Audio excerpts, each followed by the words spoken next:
Hey y'all, this is Tina with Viva Beat Music, and in today's video I want to show you everything you need to get started making professional sounding music right from home and on any budget. Now, you may or may not have thought of making a home studio, but it is the perfect solution if you're a musician, an artist, an aspiring producer, or if you just want to get your ideas recorded professionally without having to spend extra time or money going into a professional recording studio. Now, before I jump into the video, I just wanted to let you know that I have a free gift for you, because if you're anything like me and you love having a step-by-step plan on what you need and what you need to do, then I've got you covered. In the description below, I've included a link that will take you to my free home studio gear guide. This guide has everything that you need to know, along with tips on what to look out for when first starting out with your home studio. So click the link below, it's free, and you get instant access. Use it for reference whenever you want to. All right, let's get started.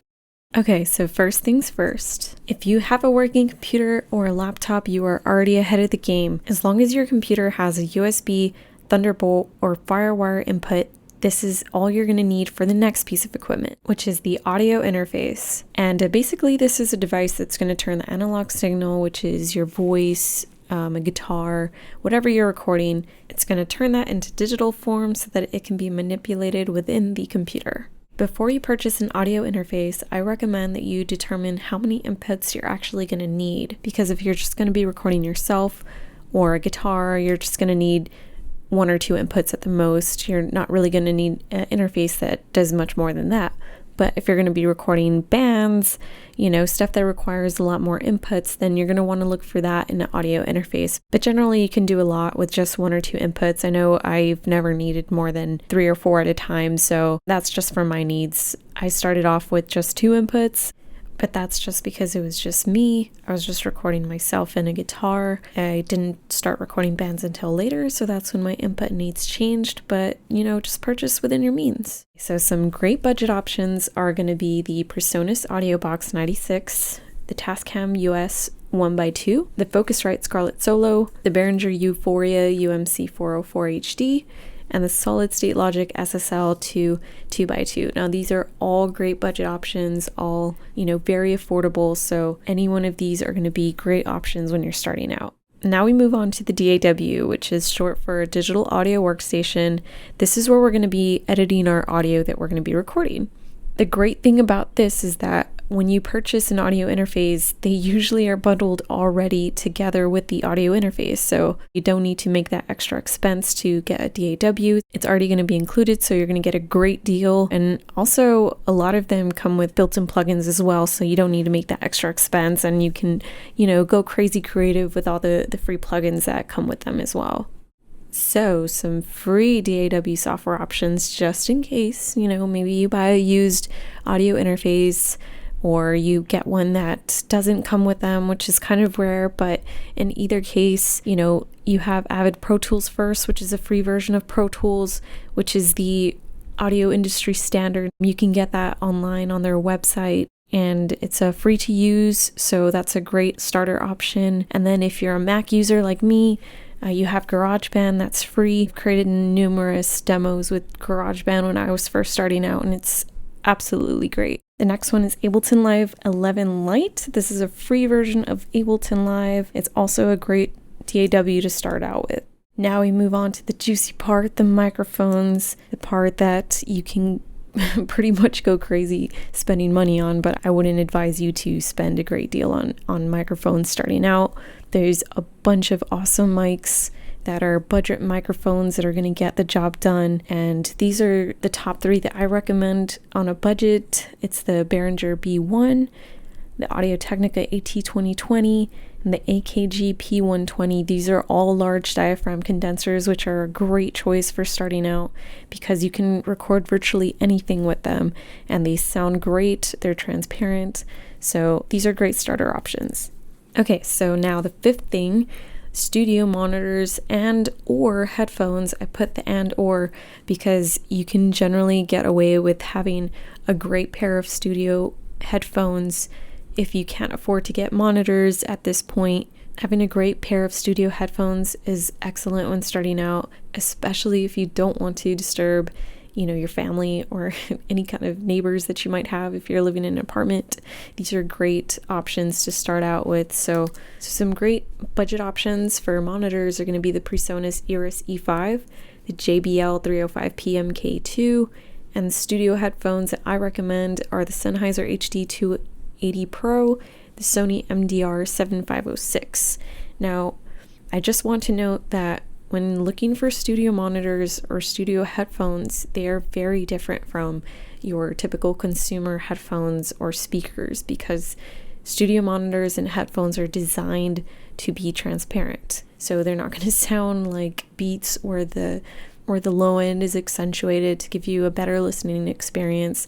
These are designed to let you listen to every little detail without any color added.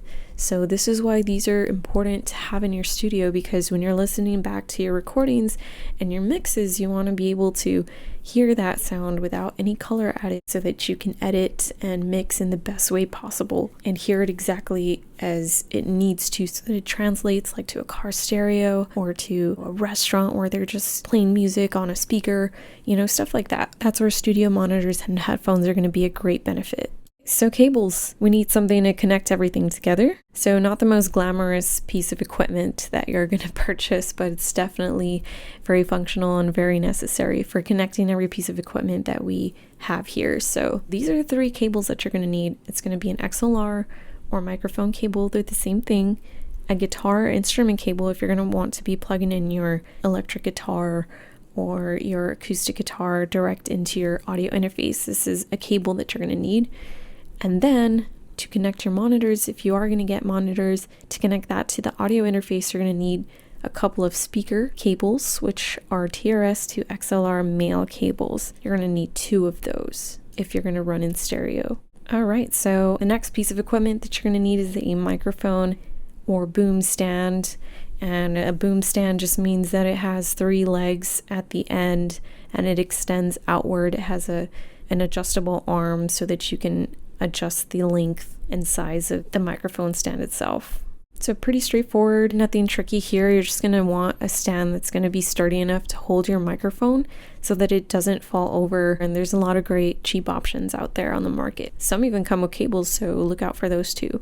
Okay, so this is a good item to keep in your home studio, as its primary purpose is to reduce or eliminate the amount of plosives, which are the P sounds when recording vocals. Plus, come on, they also look really cool in front of a microphone. So, if you've ever seen a pop singer, singer in the studio, you'll notice that this is one of the pieces of items that are in front of the microphones. They don't just look really cool, they're also to serve a purpose. So this is a great item to have. It's going to make a whole lot of difference when you're recording vocals. So having this is a good idea to keep around. So this last one I included, it's completely optional, but it is very, very functional, and it's not necessary to get started, but I included it because having a MIDI controller greatly increased my productivity and my creativeness as well when I first started out producing music. And it's also a great tool to have if you're going to be using any virtual instruments within your DAW. And the purpose of it is to allow you to control those instruments a lot easier,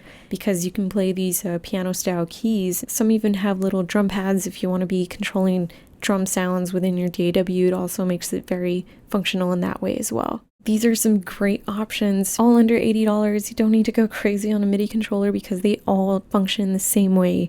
The only difference is that if you're a piano player, you might want to look into getting more keys if that's your thing. I personally am not trained in piano, so I don't need that many keys.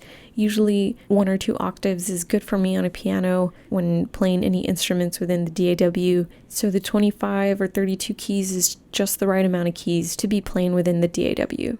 All right, that's it. That's everything that you need to know to get started with your first home studio. I hope that you found this video useful.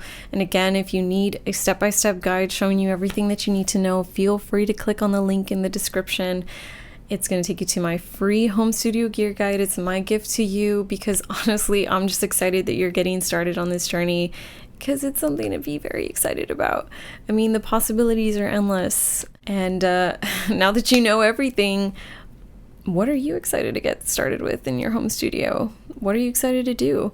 Feel free to leave me a comment below. Let me know anything that you want to learn, and I will see you in the next video.